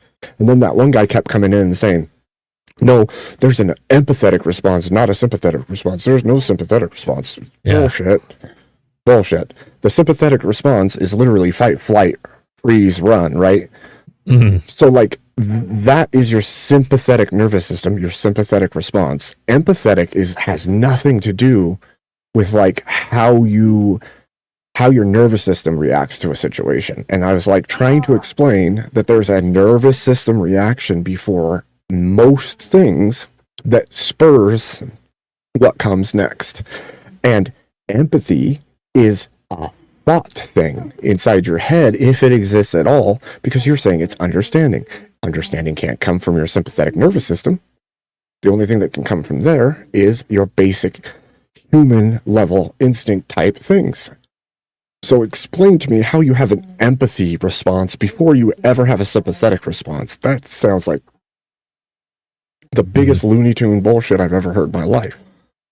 Yeah, there was I don't know if you saw that Leaf guy. He came up in the panel, and he started off something along the lines of empathy has to do with the empathetic portions of the brain. And I cut him off. I was like, I don't grant you empathy. Like, you can't use a thing in question to describe the thing in question to prove it. Like, you need to prove it to me some sort of logical framework. Well, and that's one of the things I brought up too. Is like you can't coin a phrase in 1908 that is this new but pre-existing thing that human brains do that allow us to share in emotions with other human beings that's only ever been called sympathy or caring for people, and then map it onto the brain and tell us that this specific made up new thing that you made up is a region of the brain that does that thing.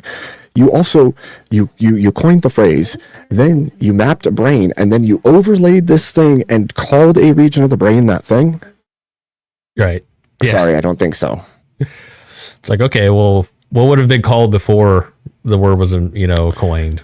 What part? I mean, if they mapped the brain before, what would they have called it? Like, just because you labeled this thing, I mean, okay, what are we doing here? Like, and that was one of the arguments too that I said, like, I look forward to everyone in the future who goes along with this nonsense when psychologists eventually map the furry gender version on the brain and where that's located.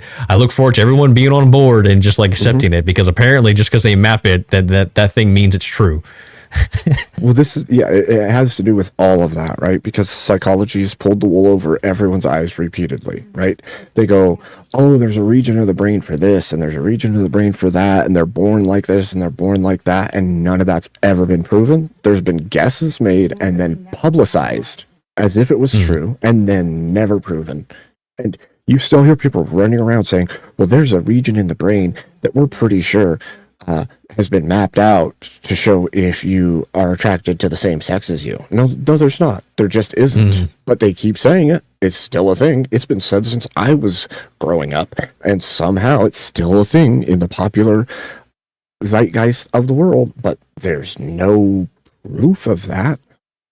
Well, they just said it exists, man. It exists. It exists because they said it exists. That's all they need. It exists because they have empathy. Right. Yeah. It exists. Yeah. Because they're empathetic to everyone's plight. So that's why it exists. Maybe that's what it is. Maybe empathy is self-faith. I have faith in myself. Self-faith. Like, well, yeah, I mean, you would if you're have going to put yourself in the position of God, you just believe that you are, and that's what your empathy is. You would have to have faith in yourself reading someone else's emotional state accurately. So yeah, that tracks. Don't ask me. I'm just a weird guy on the internet.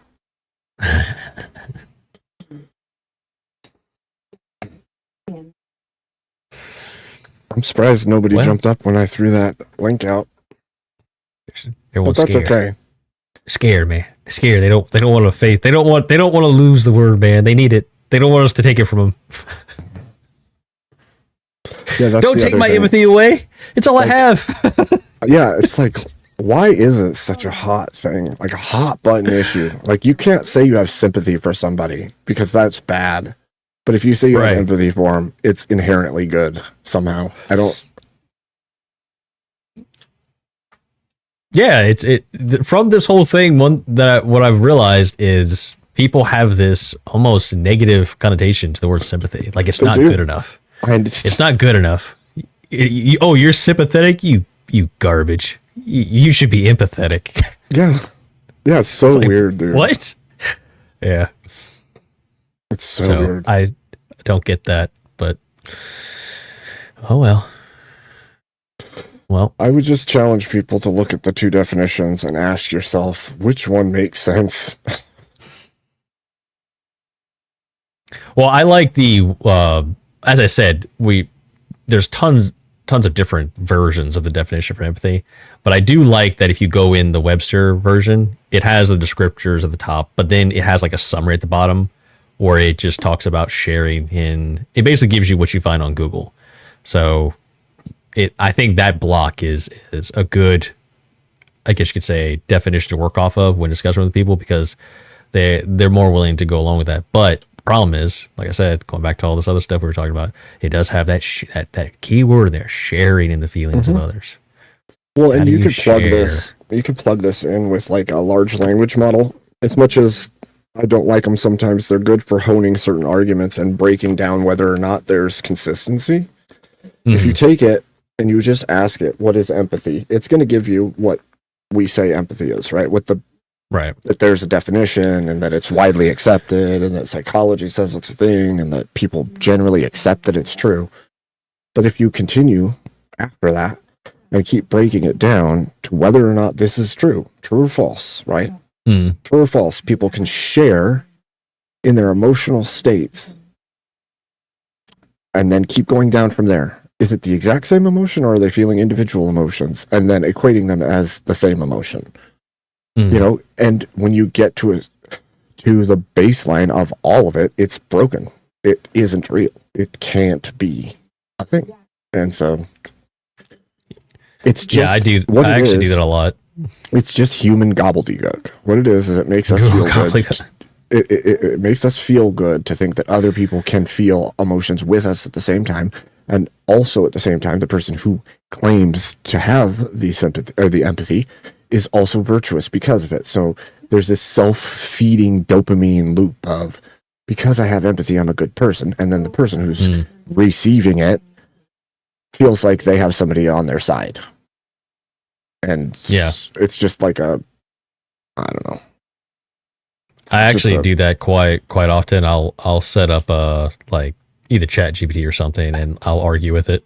Like I'll give it a premise. You need to defend this. It's actually pretty good practice because all those language models, they do lean left, so it's even more of a challenge to like pin it down. But if you can get them past the point where they're just drawing from articles and existing works, if you can take the existing works and continue to Socratically question it back down to the logic of the foundation or the baseline of what you're arguing, then it can't deny what is right. Because then you're literally getting to you're getting down to true false, right?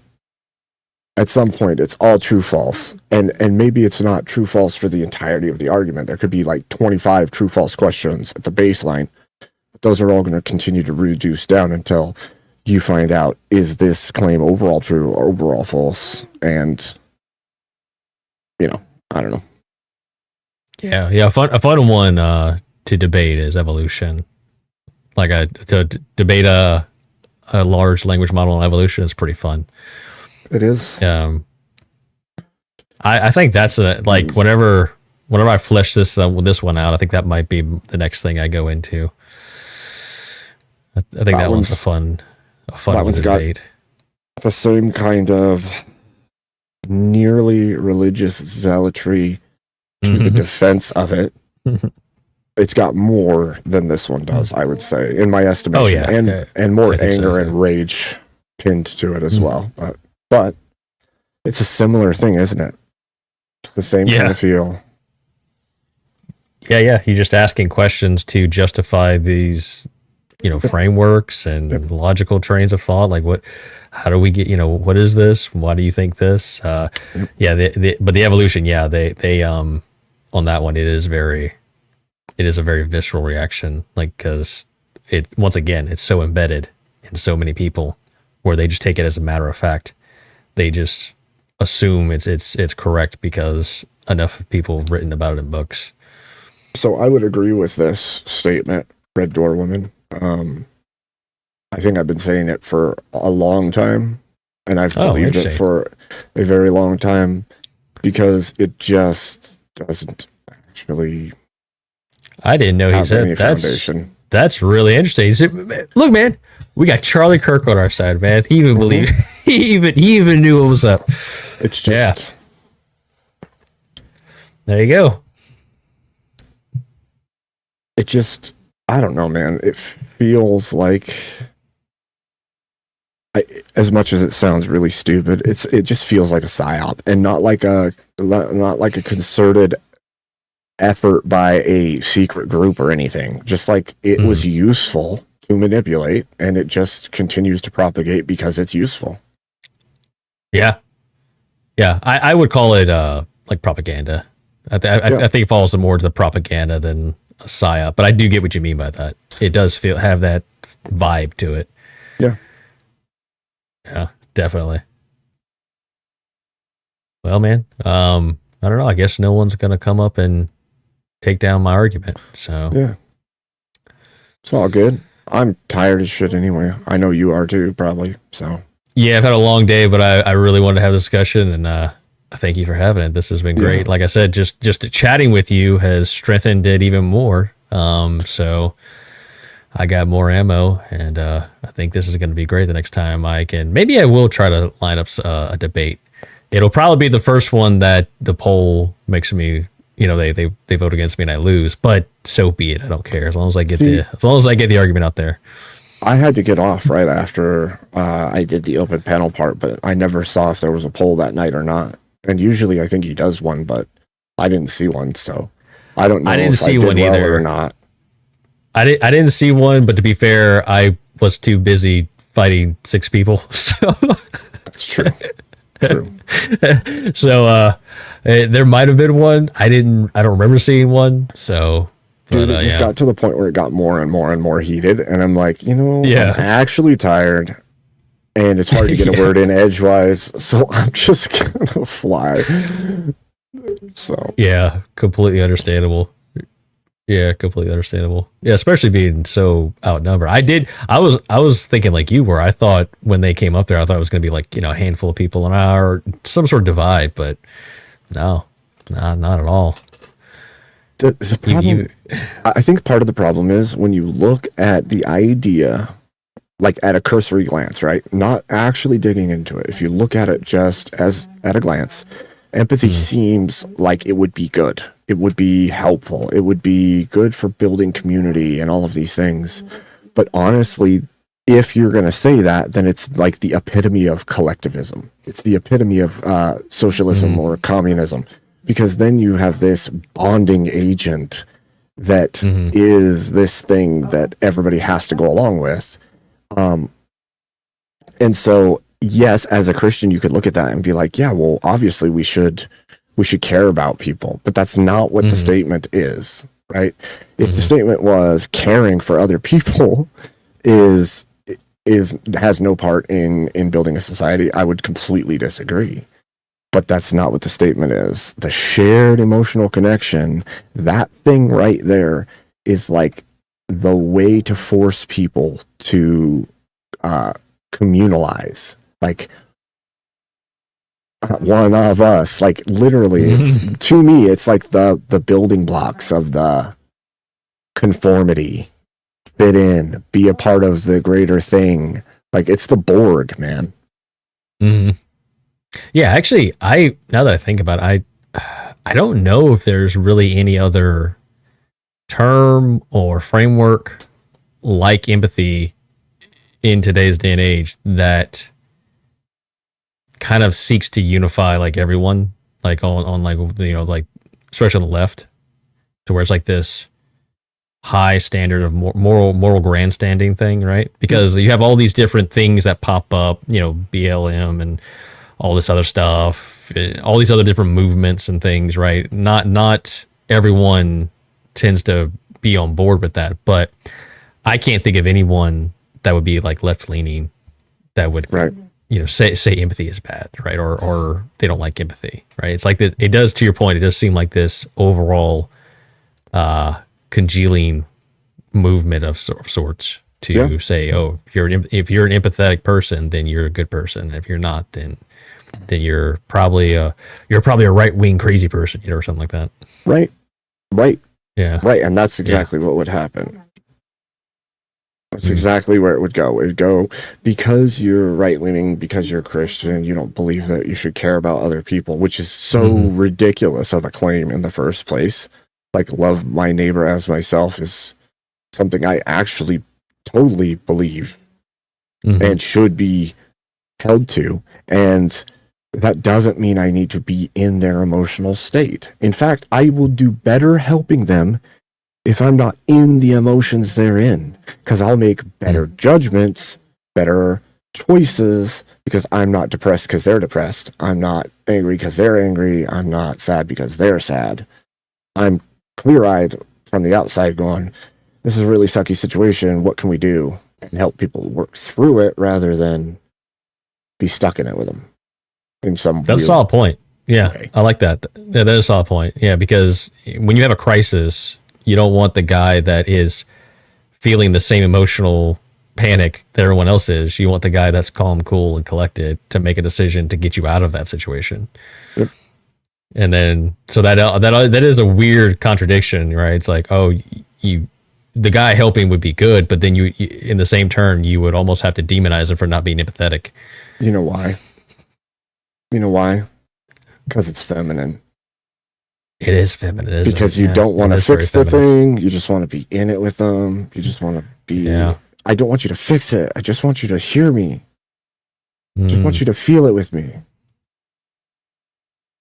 No offense, just the way it feels to me. Like it's this weird communalism. That's what it is. It's a weird thing, dude. Well, I suppose this was actually pretty productive and quite a bit of fun. It was. Yeah, it was great. I really like conversations like this because I think when people, other than thought, right? Like, because you and I could sit by ourselves and think through something, but the moment you Right. start actually discussing, it like opens this gate where it allows the ideas to fully flesh out because like your point comes out, then mine, and it's like, oh wait, I didn't think of this, and then it like expands the ideas to a greater degree than you could have done, and you also, as you explore what your pre-existing idea of it is, more comes out of you than you've usually thought through deeply in your own head because now it's actually out there, and so you're freed to actually go down lines further than you would in your own mind, which I think is really cool when you have conversation. 100%. Yeah, I completely agree. Yeah, I mean, just I spent a good bit of time like rolling this over my head and arguing with LLMs with it, and just making notes. But just in this short time we've discussed this, I mean, I've got like 6 different things that I've written down of like argumentation lines to run. So it's been great. Awesome. I'm glad to hear it. Well, thanks for having me, man. I appreciate it, and I look forward to your next debate. And I hope you get well soon. Thank you. And and I also look forward to the whole that stream, the thing you were talking about. That I'm gonna try to tune in for that next time I see it. Yeah, I think I'm also going to try to do some guests here and there for different topics. So if people want to like pick something that they think that modern day men need to embrace for our society to improve, they can let me know, and we can work on an episode to go through that topic together. Like, and I mean like Okay. honor, commitments, like just all the different things you can think of that are not just, but mostly the biblical principles that you need to be an upright man in the world today, and then to move forward into building family and progressing us towards a more Christ-centered society. Like it. I might have I might have a 1 or 2 things we can discuss. I'll shoot you a message on that. We can maybe we'll see. But awesome. Yeah. Thanks for having me up. Everybody out there. Catch you later. Thank you, Mo. And God bless.